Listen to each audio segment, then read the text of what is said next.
Good afternoon, everyone, and welcome to Apex Racing TV for the Radical Cup iRacing Invitational. Another round brought to you from the Motorsports circuit in Canada. Andrew Woodhouse alongside Tom Drewer with Scott Newton on the cameras. And Tom, well, we have had some great rounds so far in this series. And this one, I'm looking forward to a lot. There's a lot of fast corners. It's a very technical circuit. The drivers need to be brave out there. Should be fun. It should indeed. A lot of fast drivers too. There's been some impressive times already in qualifying, and for that matter in practice. All of the drivers in the 11s, in the 12s. There's really only about a second separating most of the field here, so it's exciting as this qualifying session wind down. Yeah, just in the last couple of minutes, and we see we look at the top of the timing sheet there, and we see Zach Woolen on provisional pole position at the moment, 111.48, with Dan Webster alongside him on the front row as it stands. There's still drivers out there setting some green sectors, some fastest times, and we'll see if they can make anything happen in these last few moments. Tom, this circuit is a historic one. It's held many races in various different categories, including the Canadian Grand Prix a few years back, and it's a real test, isn't it? With lots of different types of, pretty much every type of corner imaginable. Yeah, it's a really demanding circuit. Of course, ultra high speed as we watch the cars come onto the main straight and into turn one. Almost flat out in a Radical SR8 around turn one, and then down over the crest and through turn two. And there's a bump on the inside of this corner. It sort of lunges the car through the corner, and you have to gather it up. But that's gathering it up while you're absolutely flat out. And then a bit of a speed adjustment for turn three before you just start pulling gears again down through turn four and into the most difficult part of the track, this turn five section, which is ultra slow. You've got to be extremely careful mid-corner because it's a double apex corner. You've got to get back on the power quickly and as quick as you can to extend this long back straightaway. Well, it's almost a straightaway. Some big curves in there before you head into turn 8, which again, almost flat out in one of these machines, not only in the simulator, but in real life. You can tell as well from the first week that we covered this series a few weeks ago, the drivers seem to have a lot more confidence as well in the car. They've obviously been doing a good amount of practice. Matt Corrins coming across, he didn't improve. I was surprised. He got a big old slipstream down that back straight, but he couldn't enhance his position as there's a spinner. John Falb spins, and he's collected by car 517. I think it might have been John Hansen. So John Falb, of course, European Le Mans competitor, won the LMP3 championship with Sean Rahal, and trying his luck virtually in the Radical Cup iRacing Invitational. He's been excited. He's constantly texting me about this series and just excited to get back out on track. Of course, he's owned an SR3 for many years, as we have another off into turn one, I think that was. Yeah, I think that was Dan Webster having a bit of fun after his qualifying lap had finished. And that's Alex Ellis spinning on his way to the start-finish line. And I was going to mention this on our lap because as we were following the cars around that final corner, there's another big bump in there. And it's catching these drivers off guard a little bit. In fact, to be honest, it's quite tough. I did have a few laps in the Radical simulator earlier in the week, and to try and get that corner right without hitting the bump and on power and spinning you into the wall is really difficult. Yeah, and this is the thing, this car in the sim is quite hard to drive, actually. I think a lot of the drivers have been saying over the past few weeks that, it is tough to handle. But, a lot of them getting to grips with it very well over the past couple of weeks.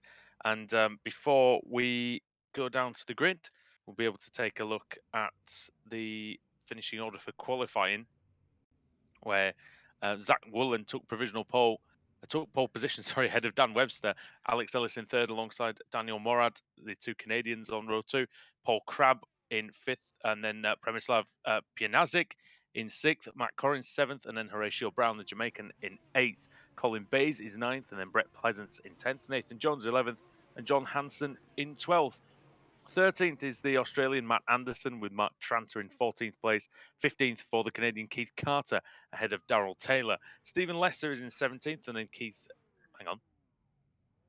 Oh, we've got 2 Keith Carters on the grid. That threw me off then. We 18th do, place. actually. I can talk to you about that in a minute. 18th place for the American Keith Carter, and then Stevan Petrovic. John Falvin 20th ahead of Tom Nuxall, and then Inigo Anton ahead of Richard Thomas, with Brendan Wright in 24th. 25th for Nate Smith ahead of Ross Elliott, and then Jacek Zielonka in 27th, and Brandon Oxley in 28th. Kyle Gregg is 29th, and then Ben Ireland. 31st is Christian Jeffrey, with Chris Short in 32nd. Jerome de Sadelier in 33rd, with Tom Mills 34th. 35th for Paul Clark, ahead of Nathan Brumby. And then Joshua Peacock, another Australian, is 37th, ahead of Dave Tweedley.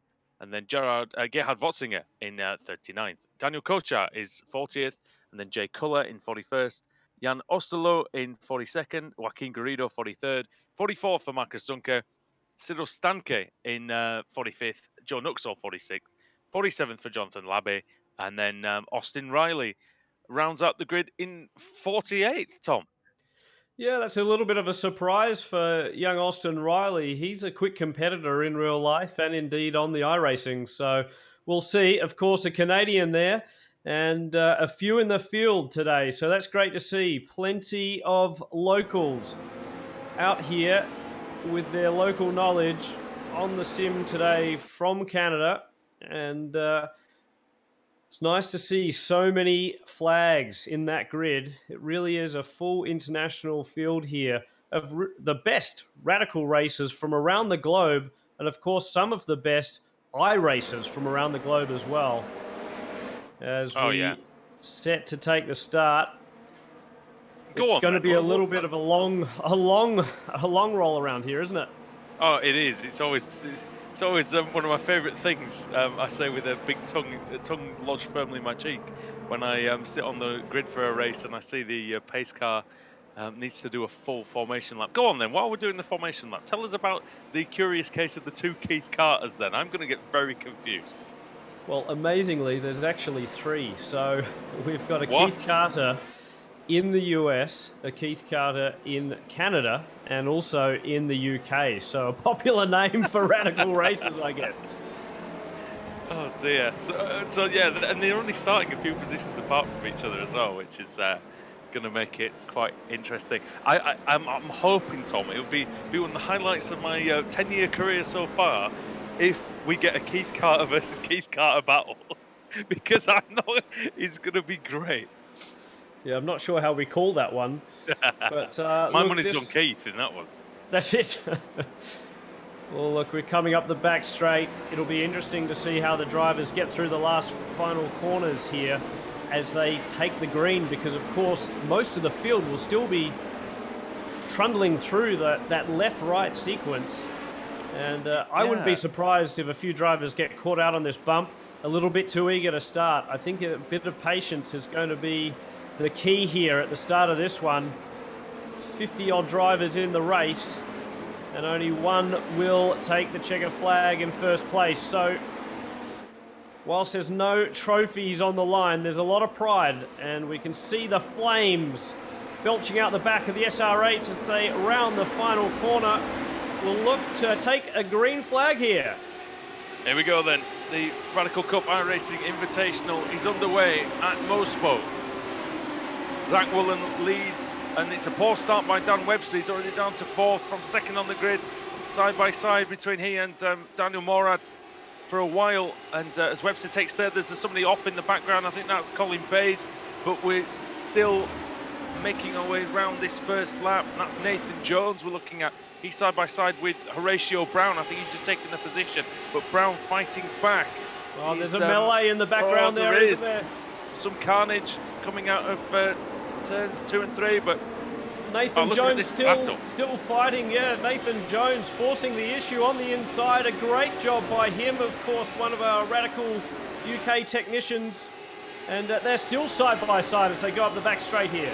Yeah, what a battle. This has taken up the majority of lap 1 here. Nathan Jones then on the inside, and Horatio Brown. Oh, this is big commitment needed through this long right-hander. Are they giving each other enough space? Indeed they are.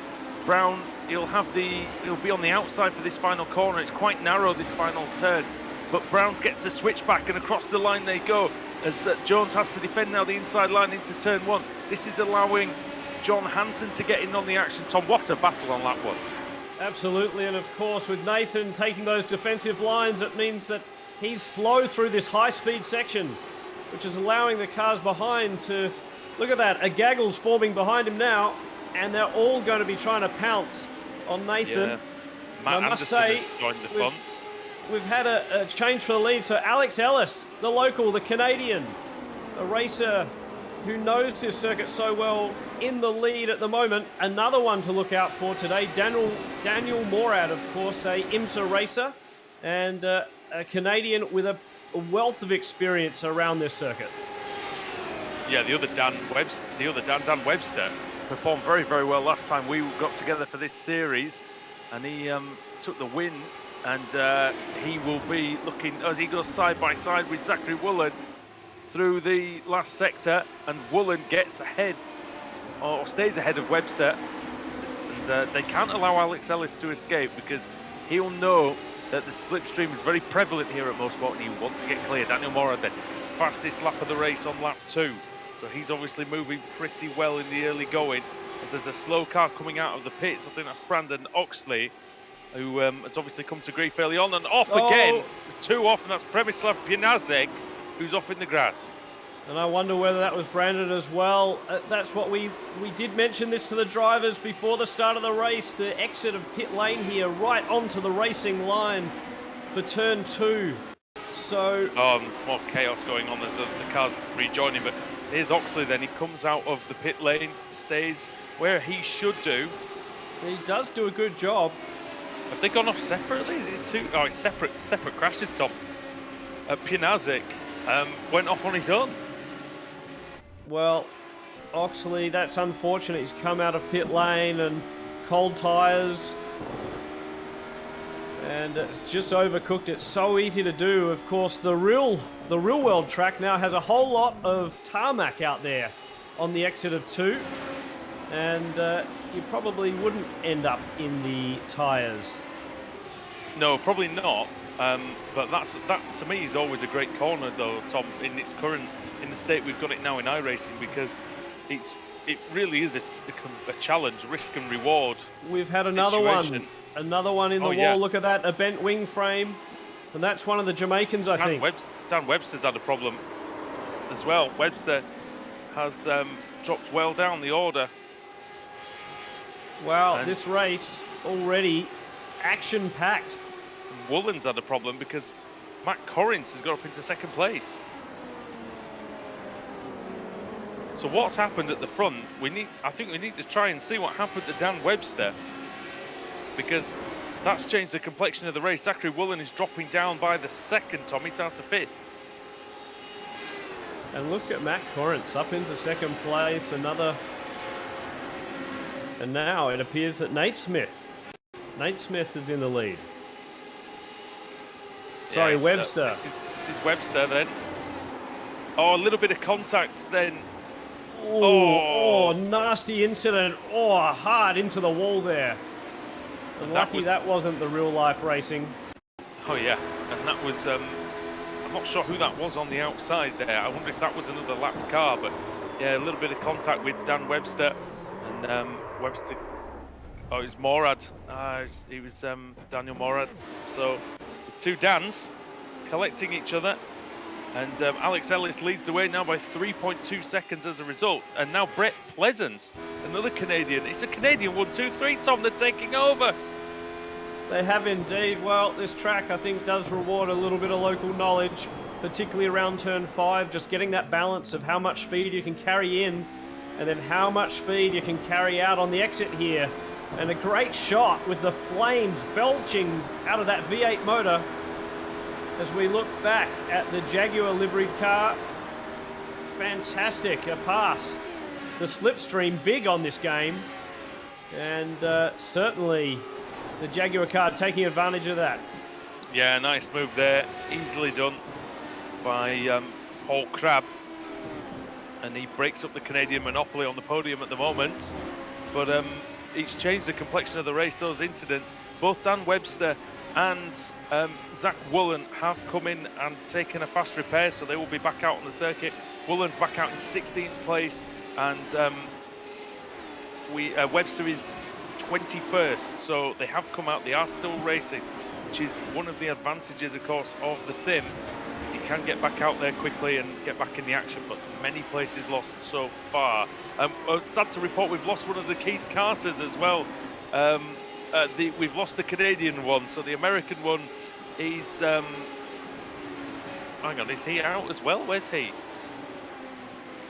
Oh, he might be out as well. Oh, they're both out. Oh, well, never mind. That shot the fox on that one. A big amount of attrition on that. Well, I guess they're... Yeah, unfortunately, neither of them will have an easier time of it now with both of them out. But as we look down the list here, some names to look out for perhaps. So Dave Tweedley, real-life radical SR8 racer from California. He did so well at Road America last year. He's down in 15th place. Wouldn't be surprised if Dave can carve up through the field. Tom Nuxall, brother of Joe Nuxall, doing extremely well in 9th place. Behind him, Richard Thomas, who is a former Radical Cup North America champion and is looking to join us again for our first round, which is now at Road America after the news this week that Mid-Ohio has been cancelled. So the Blue Marble Radical Cup going back live in about a month's time at Road America. And of course, we'll get to have the final round of this series in the virtual world just 1 week before the drivers take to the real track. So that'll be exciting to see who's the master behind the computer versus behind the machine. Yeah, and it'll be a true comparison. Some sport is getting underway slowly but surely. They've had some UFC events this week, and also the German Bundesliga is back exactly, well, just a couple of hours ago that was back. So it is, some places are starting to get going again, and yeah, as Tom says, we look forward to seeing what the Radical Cup is going to bring when it returns, the Blue Marble Radical Cup indeed, when it returns in a few weeks' time. But Richard Thomas, yeah, doing a good job. He started 23rd. He's up to 10th place. Also to give a good shout out to a few drivers who've made some big moves up the field. John Falber's gained 12 places. Ross Elliott is up 15 places to 11th. Paul Clark up to 13th from 35th on the grid. Dave Tweedley up to 15th from 38th on the grid. And Cyril Stanke, if that is the right pronunciation, is up to 16th from 45th. Wow, what a job there. That's got to be the hard charger of the race so far. Yeah, that's the most positions gained. Joe Nuxall's gained 23 places as well. But yeah, a couple of 23s, but a 29 for Cyril. Great stuff from the man from Switzerland. And we're looking at Joe Nuxall then, as he's coming around the final corner in the Nuxall Racing machine. His brother Tom is in 9th place at the moment. But yeah, so Joe is the taking real... it nice and easy, but it's working well.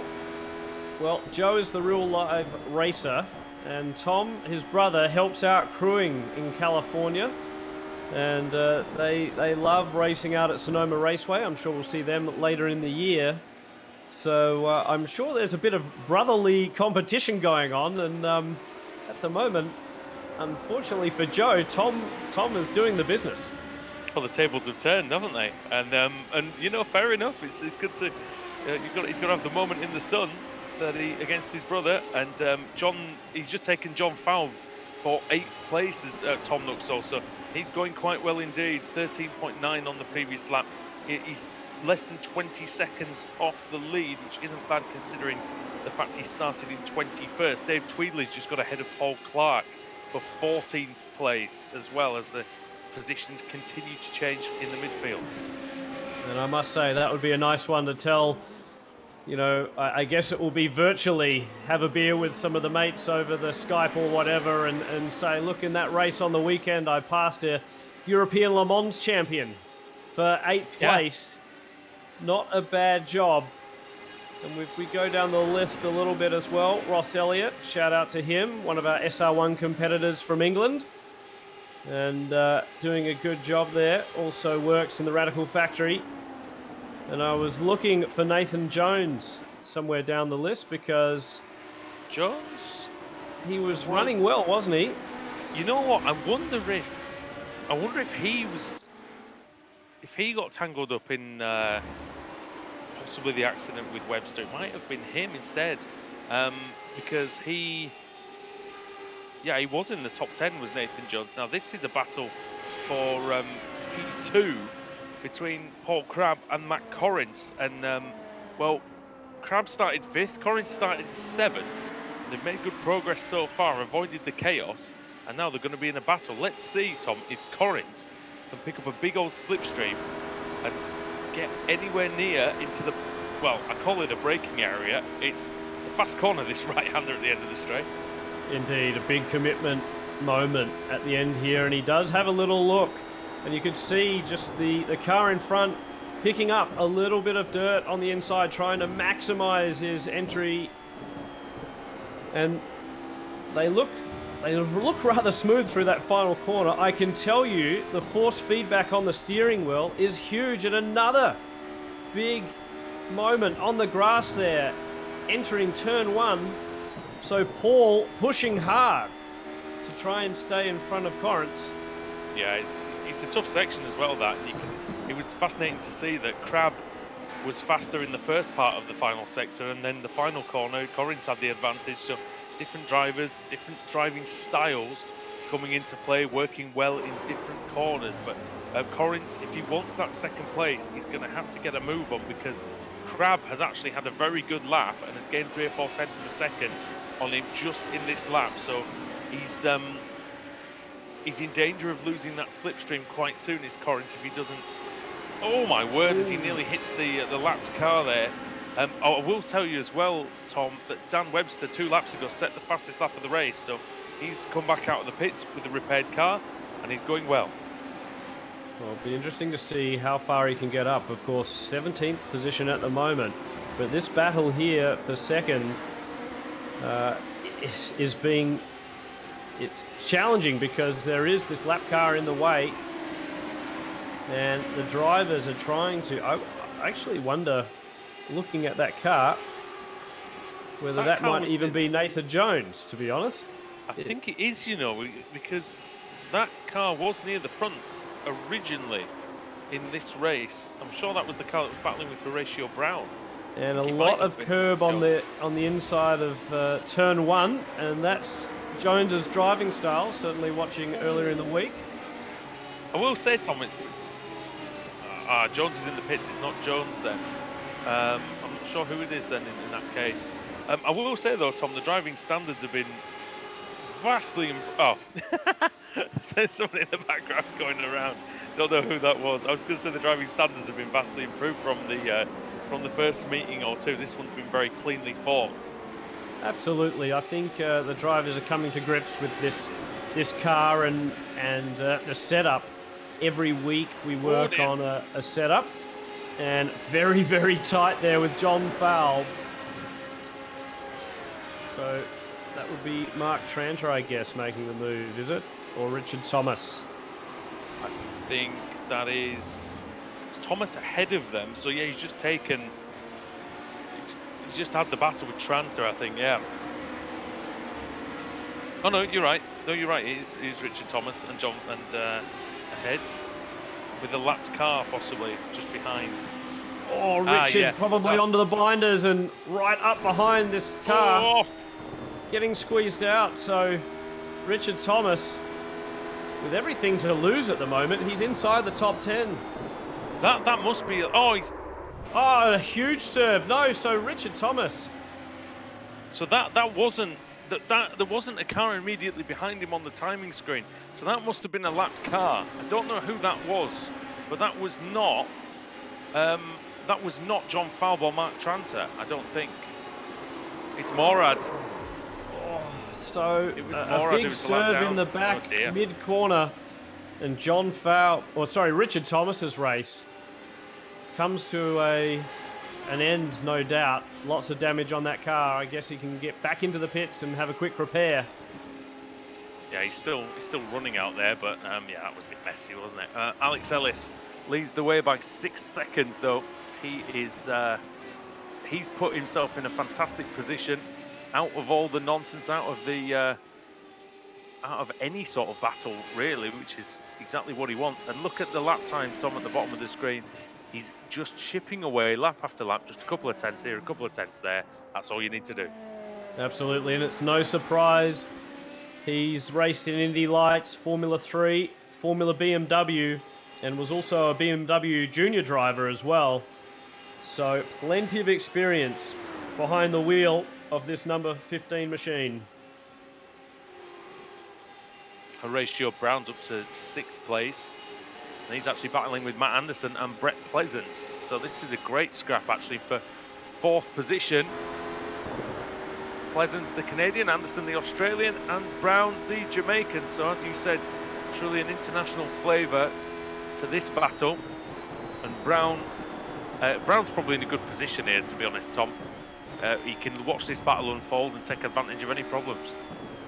Absolutely. I think that might be the key to some of this iRacing, is just to sit back, particularly when you're in the pack like this, and just keep a little bit of distance, because if the guy is in front of battling, we've seen what happens.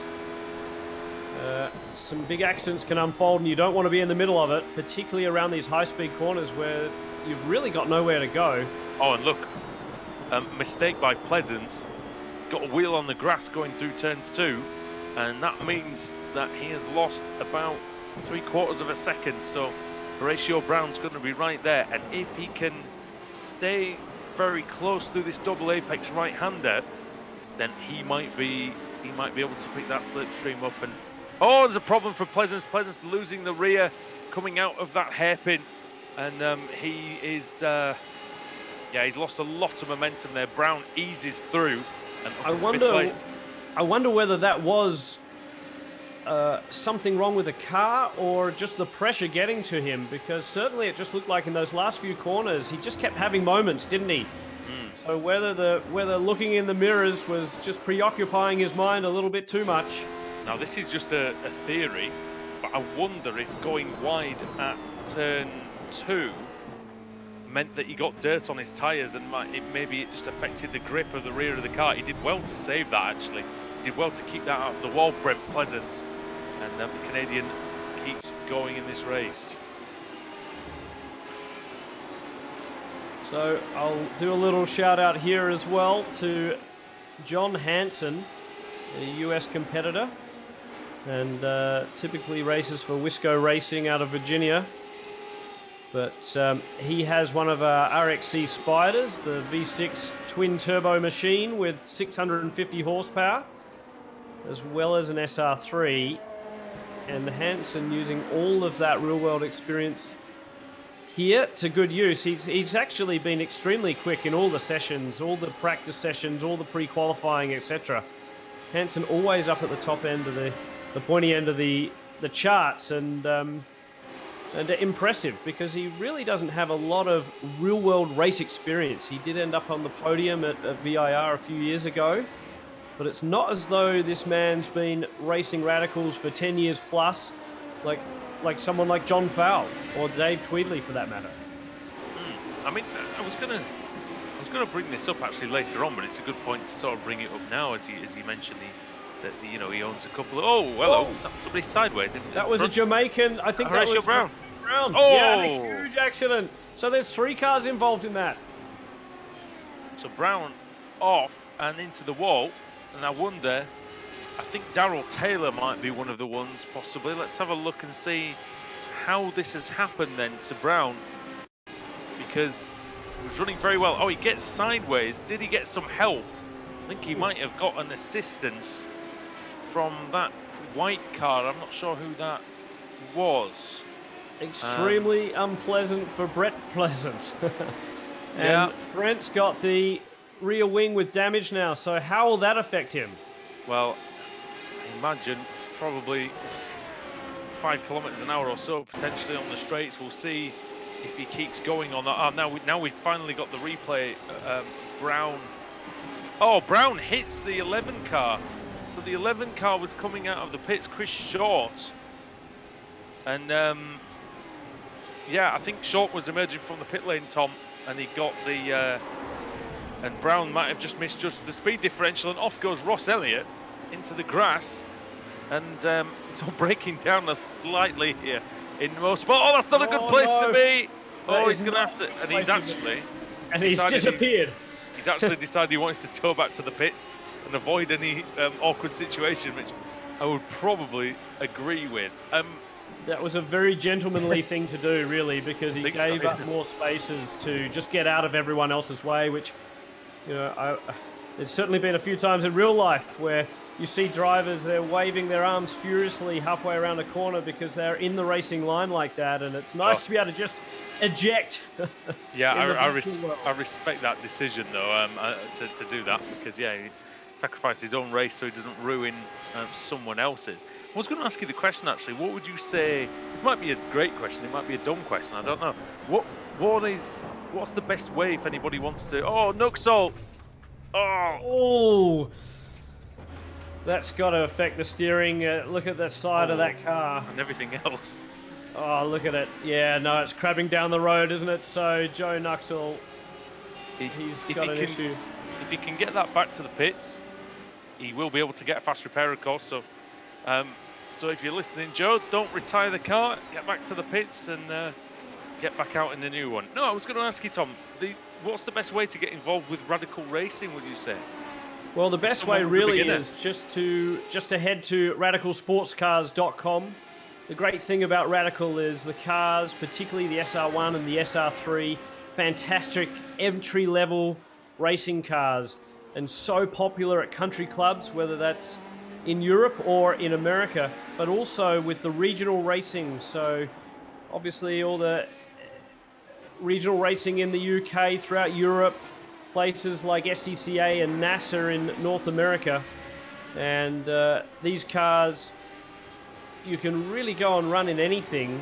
Of course, before you go out and compete, you can also do lots of track days, because being a closed wheel car means that they're eligible for all the different track days typically, and you can go and get lots of practice in them. And the nice thing about doing a track day in an SR3 is that you're faster than all the Porsches and Ferraris and all the other exotic things out there. So you typically get a fair bit of attention in the paddock after the first session, because they wonder why and scratch their heads why this 4-cylinder motorcycle-powered car is going much, much faster than GT4 machinery.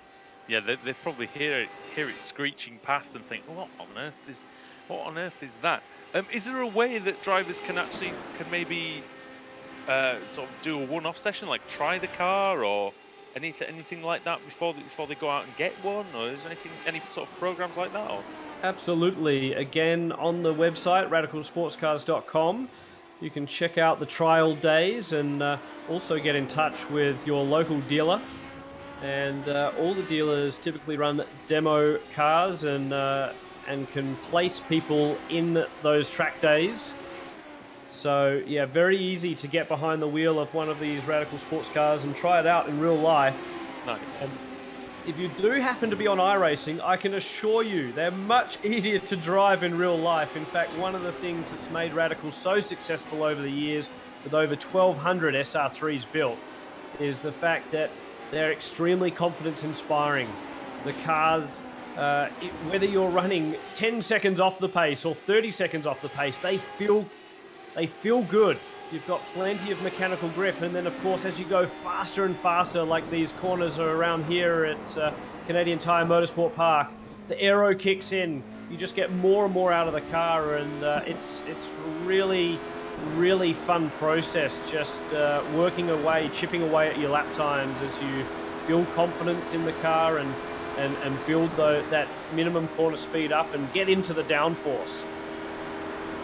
Now, just something to mention, I don't know how serious it is at this point, but Alex Ellis has lost over half of his lead in the last 4 laps, and Scott did bring up a graphic on the screen showing that he had a couple of bad laps. I imagine it was with the traffic, But you can see the gap on the screen there. It was 8.5 seconds, Tom, and it went down dramatically. It's now 3.9, but he is starting to just build it up again, slowly but surely. But hopefully nothing to alarm Ellis too much. His car looks pretty good, doesn't it? So I don't think there's any damage, but I think he might just be trying to be extremely cautious and careful around the back markers. Or it might be a replay of what happened to him. Did he? Oh, a big moment. So no, he's pushed a little too hard, got a little bit of the inside curb, but kept it pretty clean. So lost a bit of time there. It's right on board now. Yeah, so this was him coming into the final sector of the lap. There's a lapped car ahead, going through the right-hander, then into the left, and then the final corner. Does it look all right just so far? But yeah, back to live now as that is pretty much live now, Tom. We'd got up to the point where he was, I think, so he might get held up a little bit now, again, but he just needs to be careful at this point. You know, he's got a big lead. He just doesn't want, and why is, you wonder why the lapped car is fighting so hard with the race leader. There really isn't any need. And I don't know who that is. It might be, is it Zunker? I can't read the number, I'm afraid. I mean, I can appreciate, look, this iRacing is tough. You know, oh, and Ellis is off, Ellis is off! A huge moment, fellas. How does he keep it out of the wall? So the back marker just kept getting in the way. He's done him in there, mate. He has done him in good and proper. Whoever the back marker is, well, come on, man. You need to get out of the way. And that's Paul Crabb now into the lead, isn't it? Well, what it might have actually done, Tom, is it might have set us up for an absolutely brilliant finish. As Paul Crabb goes on the grass as he turns into that right-hander. But yeah, I don't know. I haven't got a clue what the back marker was doing. There is something amazing about the way that the pressure changes within the cockpit. So as you're chasing the rabbit down, it's easy. You're watching the car in front. You know you're closing in. You can see them make a mistake, like Paul could see Ellis have those moments. You know, the confidence keeps building, and then all of a sudden, the position changes. You're in the lead. All of the pressure now on you to perform, on you to keep your marks. You know, get the car in the right spot, navigate the back markers properly, and it's all up to Paul Crabb now. I'll never ever forget. I think I was doing I think it was an IndyCar race at Watkins Glen, and I'd been sat behind this guy for what must have been about 20 laps. I finally overtook him, and then 2 corners later I went off the road because it was just, I didn't know what to do. I'd got so used to the driver in front being there to be able to follow him that when he disappeared from view and when he was behind me, I didn't have a clue what was going on. So, but luckily I think for Paul Crabb, Tom, is that he didn't have anybody directly in front of him. He was running his own race anyway. And now this back marker, who I think, who is it? I can't read the number, I'm afraid. No, it's Oxley again. So he needs to get out of the way of the leaders, I think, now. I think there's enough because Crabb, we want to see this battle, Tom. We don't want it to be ruined.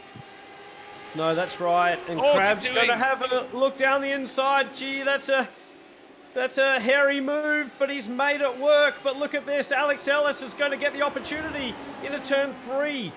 And Ellis now on the outside. He's getting squeezed out by the back marker. So come on. Move it. So Oxley is having a dramatic effect on this battle for first and second. Alex Ellis now clears Oxley. Finally, he'll be thinking inside the cockpit. Well, inside his bedroom or wherever he is at the moment. So Alex Ellis, I'm sure he's shouting on the Discord. He's probably screaming all sorts of profanities. Certainly if it was me, I would be doing that. Crabb, meanwhile, is taking a bit of a breather. Hopefully he's got a little bit of space now, but it certainly looks like Ellis does have the pace, doesn't it? Ellis, if he can keep it together, he just looks really racy around these corners, throwing the car around a little bit more. And as we say that, Crabb, a big moment on the exit, so they're pushing hard. Ellis has had the pace throughout this entire race. He was pulling away from Crabb quite consistently, 1 or 2 tenths a lap. But now he is the hunter, and I'm so happy, Tom, honestly, that they've got through Oxley unscathed, because it was really good. I was going to be getting angry if anything happened, because it's been because we've got a great battle on our hands. We've got 4 minutes left. We've got about we're going to have 3 laps or so when we get to the line this time. Yeah, this is turning into a classic motor race here. And we just got to wonder who's going to be the next man to get in the way, if you like. Hopefully no one. And look at this, a slipstream, and there's 2 back markers, and there's a car off to the inside, so he's got out of the way. How close! How close was that? My goodness, Ellis takes the lead. What a fantastic move! Unbelievable move around the outside of turn 8. The same thing has happened to me. Jordan Taylor took me once there in real life, and I couldn't believe it that he was doing it, because I thought I was going as fast as I could. And Jordan... I was going like hell. Faster around the outside, and that was just awesome. So here we are with the replay. The back marker involved as well. 2 back markers. One of them does the right thing, gets out of the way, and then this is astonishing, Tom. I don't think I've ever seen anything. I think that could be the best move I've seen in 10 years of Apex Racing. I think that could be the best move. It was unbelievably done. How did he weave his way through those 2 cars and not make any contact? I'm actually amazed that there wasn't any iRacing glitches there as well, that no one got spat off around the circuit there. That was awesome stuff. He missed the black marker by inches, but yet still managed to make that overtake work in what is a terrifying corner. Brilliant stuff. Can Paul Crab answer back? I don't know. He's got a chance, Tom, if he stays in the slipstream. We're going to have 2 laps to go. He takes so much time. Takes so much extra track. There's little tufts of grass being kicked up by Paul Crab everywhere around this circuit. He goes ultra wide on the entrances and tries to maximize that radius. And who have we got here? So Joshua Peacock from Australia. Yeah, good move there by Peacock. That was the easy version of the move we just saw before. But I think we need to see the lead battle the last 2 laps, because it's Paul Crab. I don't think he's going to be done here, Tom. He's got a great chance of winning this race still. He's got a great chance here too, because he got a fantastic exit out of turn 5, and look at the slipstream already. So the leaders side by side. This is for first. Amazing. Paul Crab now just inches ahead. But what will happen here? Ellis, look at that, almost banging wheels, and he's managed to make it stick on the inside. So Crab just playing it safe. He's got at least a couple more laps to go. Well, at least 1 to go. I think we'll get 2, won't we? Well, it'll be close. It might just be 1, but we'll have to see. Oh, hey, look! If it goes longer, great. It's great for us. We're enjoying it here on Apex Racing TV. Andrew Woodhouse, Tom. Ellis into the back of the back marker, and that has put paid to the battle. Oh, they both got Crabs off as well. The Crab's got damage. Ellis has got suspension damage. Also with some damage. Oh no, they're still battling away for the win. They could still win the race, Tom. They're battling away with absolutely crippled cars. Well, there goes Ellis into the gravel, and he's around. Crab's around. Matt Corrins, he's off. So Crab is somehow kept it going with a damaged car. Look at the wing. How's he doing this? Ellis still crabbing along the back straight as well. So somehow these 2 cars have survived that melee in turn 2 and 3. And then another one in turn 5. And look at the cars crabbing down the back straightaway. This is unbelievable. It's like sprint cars racing here on the main straight. They're still battling now, side by side. They can't see. Ellis can't steer. He spins. And Crab might take this one. Matt Corrins is only a second away. Matt Corrins, he's going to drive to the line. He's got the one who's got the drive by Paul Crab. Wins at Motorsport.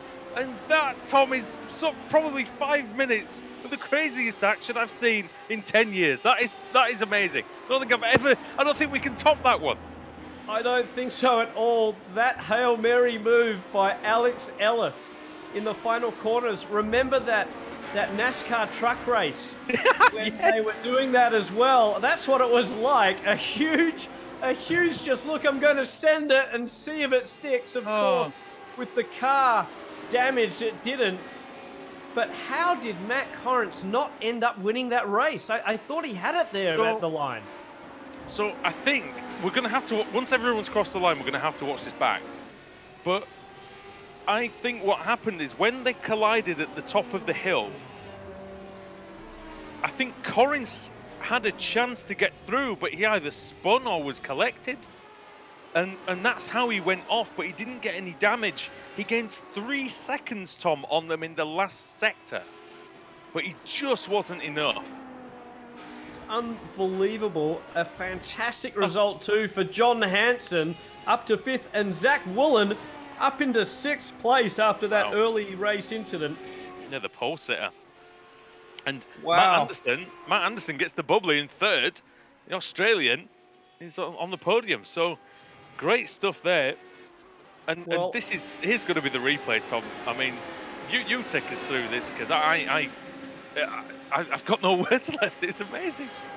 Well, look at this. They're joshing with each other down the straight. They're trying to intimidate each other. Ellis makes the move. He gets it on the inside through 8. And then now we ride with Paul Crabb, and you can see the back markers in front. So the pressure is on. The back markers are just doing their deal. They're trying as hard as they can. This is not an easy racetrack in iRacing. But Ellis just a little bit impatient, I think. He knows that he's got P2 right behind him, and he just mistimes it a little bit, and then all chaos ensues. Somehow he doesn't get too much damage on that car. I'm surprised he even could keep going. And Matt Corrance comes through, but then gets held up by the crabbing Ellis. And Ellis does an amazing job. You can see Corrance perhaps just playing it cool. He knows the car in front has got damage, and they get tangled up in turn 5. Well, was it Corrance and Ellis then, was it, who crashed? Corrance and Ellis, it looks like, in turn 5. Right. Yeah. That makes sense now. Corrance had it won, but he then hits Ellis. Oh. And the last sector is crazy. Yeah, that is unreal. So Ellis is doing everything to stay in front, and Corrance gets spun around. And then we'll see. So Crabb, all of a sudden, he's in the lead. He's in the box seat. And down the back straightaway, he's just got no pace. He's trying to keep it together. Ellis is coming back at him. It is like sprint cars. They are tracking down the road. You know, you see a semi-trailer doing that down the freeway, where the trailer is just at an immense angle to the cab when they get those back bogies wrong. And then Ellis just sends it into turn 9, hits the wall. Corrance. So it was Corrance. So it was another car, a back marker, I think, that passed. That was the confusion, I think, that passed Crabb at the line there, and Corrance was still hunting him. Oh, man. So Corrance was... I watched, while you were talking, I watched that last half a lap on board with Corrance, and he was so close. He had so much overspeed at the line. At the finish line, he was doing 116 miles an hour, and Crabb was doing 90. There would have been no contest if the track was even a couple of 100 meters longer. It would have. What a finish! Perhaps because we're speaking about him, I can see that Matt Corrance is in the interview waiting room. So let's see if we can bring him in. Yeah, Matt Corrance is in the commentary box, and Tom, take it away. So, Mac, what an unbelievable finish there. Just talk us through that final lap of going almost from hero to zero and everything in between. Yeah, I think I was hero to zero and back to whatever else. Don't really know what was going on there. Looked more like a touring car race than a radical race, but it was still a fun race. Well, it reminded me of that NASCAR truck race a few years ago where there seemed to be the final corner crashes, but Was look, it that the was one where the guy rugby tackled that other driver because he put him off the yes. track on the last corner? Yes, Oh I think dear. there was all sorts of drama there. But, but Mac, congratulations on second place. An outstanding drive. You only just joined the championship for this round. Thanks for being one of the locals taking on the best of the rest from around the world.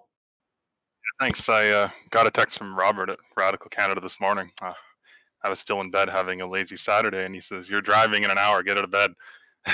So I turned up. Haven't driven the Radical in a while, but it's a good car. Thanks, Robert and Radical Canada, for inviting me along. If you want to buy a Radical in Canada, he's your guy. Well, that's a fantastic plug, Mac. I like that. Um, what else can you tell us about the iRacing? I mean, earlier in the race, there was just a lot of action, wasn't there? Was it a case of just trying to stay on track? What was it like with so many cars, a 50-car grid around you? It's just hard to find space. You can't really touch in these things. They get loaded up, and you go spinning faster than a tornado in Kansas. But once the tires come up to temp, because the car's so light, it probably takes them 3 to 4 laps to actually come in. It starts to work beautifully. You just have to learn to trust the downforce. Driver excuses, I'm used to lower downforce cars, but I started to adapt to it. Guys at the front were racing pretty well. I don't know if I quite had anything for Alex, but he took care of that for me anyway. So, yeah, still a good race. Lots of fun. Thanks for having me along. Well, fantastic stuff, of course. With your second place finish, you're now pre-qualify for the next round. So congratulations on that. Hopefully, we'll see you next week, and perhaps we can get Zach Woolen into the commentary box. I can see that Zach is there, and of course had an amazing charge back up through the field. Zach, if you can hear us, we're just mentioning an amazing charge back up through the field, but let's take us back to the moment that you had earlier in the race. Hey Tom, yeah, thanks. It was good fun trying to make my way back up. Yeah, I think it was lap 3 or so, just sitting behind Alex, trying to just get away from the pack and make some progress early on. We had a car come out of the pits, spin right in front of us, and the window was closing. Alex made it through, and I just didn't quite. So had to pit, and that put me back to 20th or so after that. Yeah, that was a real tough one. Of course, the pit exit at Mosport, it is in or Canadian Tire, I should say, it is in a pretty tough position, even in the real world racing, because the speed differential is just so extreme. It is massive, yeah, and you don't slow at all hardly going into turn 2, so it's, definitely a popular spot for errors. So a huge charge up through the field after that. Any particular moments of interest for you? It was definitely pretty busy making my way back up. A lot of spots to make up. My goal is to get back into the top 5, to carry through to next week. Didn't quite make it, but, no, I mean, I had a couple smaller incidents, mostly involving just spinning cars in front of and around me, so just doing what I could. And Zach, we of course haven't seen you in radical racing in real life, so just tell everyone watching what you do for a living and what you're doing when you're not behind the virtual wheel in the home office or the bedroom or wherever. Yeah, absolutely. Well, yeah, unfortunately, I have not been in a radical before. Hopefully, in the future, we can make that a goal. But yeah, daily life, I'm a trackside engineer for Honda, helping supply engines for the IndyCar series. So follow the IndyCar series around, um, doing that. And then I've got a Miata of my own that I try to race when I can. Well, you've certainly you might have to get a test in one of those Indy cars then. I think with your performance so far in this series, it's been absolutely outstanding. Hard luck today because you obviously have been often setting the pace here in the iRacing Radical Cup series. We thank you for being a part of it. Look forward to having you in the next one as well. And if we can, we'll swap you out now for Matt Anderson, all the way from Australia, and obviously ended up on the podium. If we can, Matt Anderson, congratulations, spraying the virtual champagne today.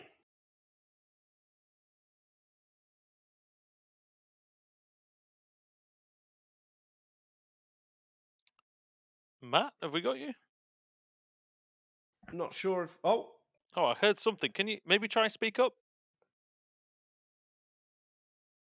No, I think we're having No, a little issue well, with Matt. So we I'll, are. I'll So wonder if we unfortunately, can get John Falb in the mix. yeah, I think John will be the last one potentially. Let's see if he can hear us in the commentary box. John, are you receiving?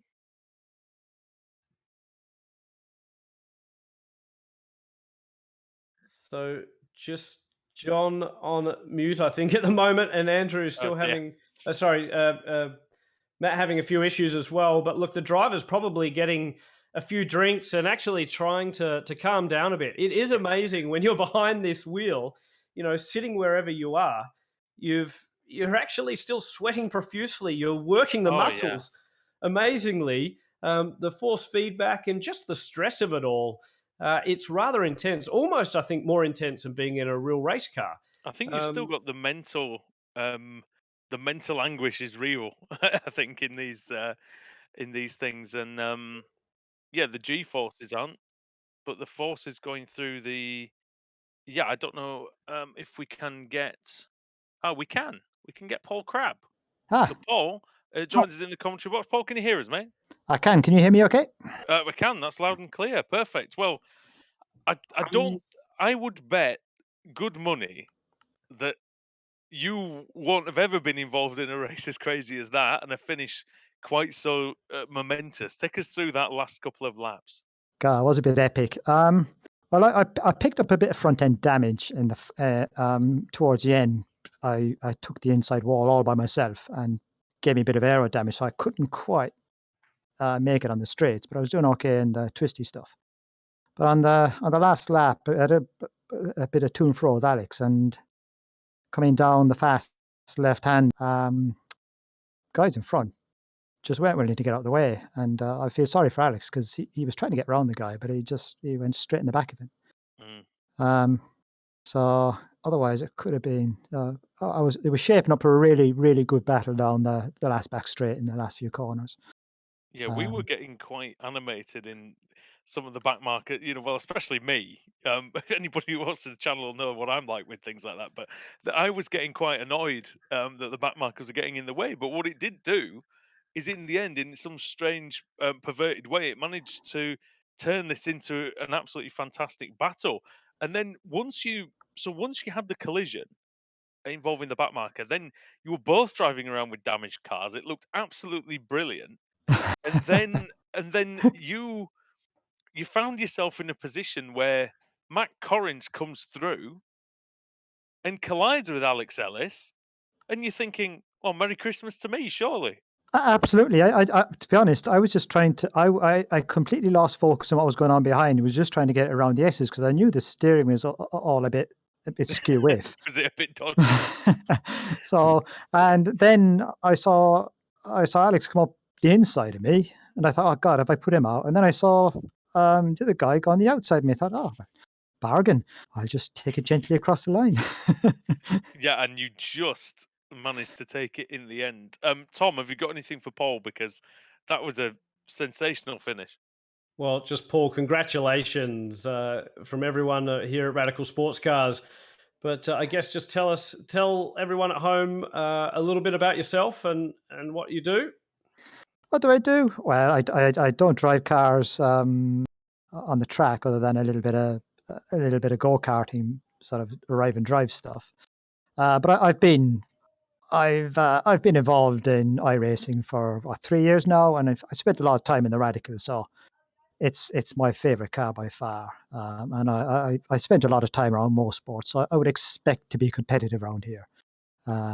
Well, obviously, taking the win today means that you'll get the entry in at Mid-Ohio next weekend. So is that going to be a new test for you, a new circuit? I haven't driven Mid-Ohio in the Radical, for over a year. So I'm going to do a bit of practice during the week. But it's a track I like. I mean, I really do like the twisty stuff. It's a really technical track to get around. So we'll see how it goes. I won't be as fast there as I was at Motorsport, but I'm sure. I'm putting my money on Mr. Webster to take it around there. I think that track will suit these cars very well. I think Oh, with how they handle and the kind of racing that you'll get, I think it'll be yeah, super. it's two good straights to have a go at each other, so it's really good. Yeah. It will be a bittersweet moment, of course, because we were meant to take the Blue Marble Cocktails Radical Cup Series there to Mid-Ohio just a week later. In fact, that's why we had the break in the schedule. But Right. unfortunately, the event was cancelled, obviously out of our hands due to the pandemic and the government regulations in place. But it'll be great to get out there. And, I know the drivers were looking forward to seeing that track in real life. It would have been the first time that the Radical Series had gone there. It'll be the first time that the Radical Cup iRacing Invitational goes there, though. We're looking forward to having you part of that, Paul. Congratulations again today. I guess we better wrap things up here. So, look, again, from everyone, from myself, Tom Drewer, from Radical Sports Cars, well done to all the drivers. A huge effort. The times were unbelievable in practice, in qualifying, in the pre-qualifying. It's amazing the performance everyone's putting in. Mm. I'd say so. Just to Thank you, interrupt you, just Andy. quickly. Sorry, Tom. Just to butt in, I've realised that we didn't go through the finishing order. So I want to try and just read the results out, if that's okay with you, before we finish, because I figured we got so excited on the finish that we didn't actually see where everyone was. Well, let's do that. Well, I'll sign off now, and you can take the viewers through that finishing order. But again, Paul, congratulations for today. Epic win after an amazing last lap performance. Thanks, Tom. It's a great series. Great to be in amongst real drivers. Yeah. Congratulations to Paul Crabb, a brilliant performance there. And let's go through the finishing order then. Paul Crabb takes the win by just a quarter of a second in the end over Matt Corrins. It was a brilliant win, and a tremendous last couple of laps. It really was. Matt Anderson in third place ahead of Alex Ellis, who fought so hard. He had ups and downs again to finish fourth. John Hansen, a great drive for fifth. Sixth for Zach Woolen, started on pole. Didn't go so well for him, as he said, but in the end, I think he'll take sixth place. Tom Nuxall in seventh, who managed to finish ahead of his brother by quite some distance. Excuse me, Mark Tranter in eighth. Premislav Pianazek, we saw him off the track earlier on, actually, but he recovered to ninth. 10th for Nathan Bromby ahead of Dave Tweedley, who Tom pointed out has had a fantastic race, 27 places. In fact, Nathan Bromby, 26 places gained. Dave Tweedley, 27 places gained for 10th and 11th, respectively. Brent Pleasance in 12th in the end. He was up right at the front of the field in the top five. John Faub in 13th ahead of Joshua Peacock. Tom Mills in 15th and Cyril Stanke in 16th. Jay Cullar was 17th, and he was the last of the cars one lap down. And then the cars who really suffered quite a lot in the rest of the race: Daniel Morad, Brendan Wright, Marcus Sunker, Richard Thomas, Gerhard Watzinger, Stefan Petrovic, John Nuxall, Joaquin Garrido, Horacio Brown, who was up there at the beginning, Nate Smith, Inigo Anton, Brandon Oxley, Daniel Kochar, Jonathan Labbe, Paul Clark, Ross Elliott, Chris Short, Darrell Taylor, Dan Webster, who really was contending for the win, and Canadian Keith Carter in 37th, ahead of Christian Jeffrey, and then Nathan Jones in 39th, Kyle Gregg 40th, and Jan Osterlo, Jacek Zielonka, Stephen Lester, American Keith Carter in 44th, Jerome Sadler 45th, Colin Bays, and Ben Ireland. And Austin Riley, I don't think he took the start. But Tom, that was an absolute pleasure once again, mate. And this has been a great series so far, and we're really looking forward to Mid-Ohio, surely. Absolutely. Of course, Mid-Ohio next weekend, and then we have a little break, and then we're off to Spa-Francorchamps, which has seen the largest grid of radicals in real life. And then we'll wrap it up June 13 at Road America, of course, just 1 week before we go live for the first time. The Real Radical Cup will be racing alongside IndyCar. It'll be a huge weekend. Last year, we had the biggest North American grid ever assembled, and we're looking forward to getting the racing season finally started here. So, Andrew Woodhouse, thank you again. Thanks to Scott Newton on the cameras. That was an exceptional race. I've got to go and get a drink and catch my breath now. That was fantastic stuff. Thank you to all of the sponsors that we have, our global partners, Motul, Hankook, of course, Blue Marble in North America, and all the team at Radical Sports Cars. Quite a bit goes into this behind the scenes. Of course, Nathan, who was racing, doing some setups during the week, and great to see. A little shout out too to one of our owners, Jan Osserol, having a little play out there today. So good to see some familiar names there from the factory. Yeah, and well, we've had a great day today in the Radical Cup. Stick with us on the channel, in fact, because the Formula Drivers Challenge is coming up in just over an hour. So we'll be back in short order, and I will be back personally with that one, as the F3 cars are tackling the race circuit once again. Okay, well, thank you very much for joining us here on Apex Racing TV. What a race this is. Tremendous one. If you like what you see, please subscribe to the channel. Please go over and subscribe as well on Radical's YouTube channel as well. They'll be showing a rerun of this race this afternoon or so. But yeah, it's going to be great fun when we head to Mid-Ohio in a week's time. So from all of us here, it's good night from Apex Racing TV.